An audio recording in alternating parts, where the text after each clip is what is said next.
Saudara, ekonomi Aceh pada triwulan 2 tahun 2018 menunjukkan pertumbuhan.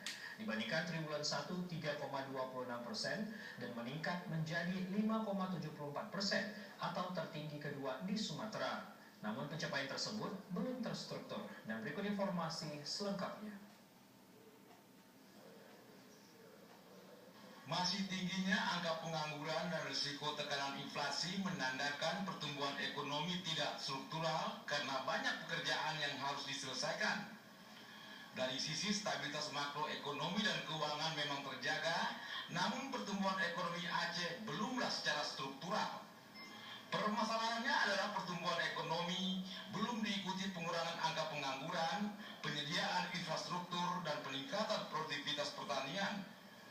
Hal tersebut disampaikan Kepala Perwakilan Bank Indonesia Provinsi Aceh, Zainal Arifin Lubis, dalam seminar diseminasi kajian ekonomi dan keuangan Aceh semester 1 tahun 2018 di Aula Hotel Hermes Palace Banda Aceh.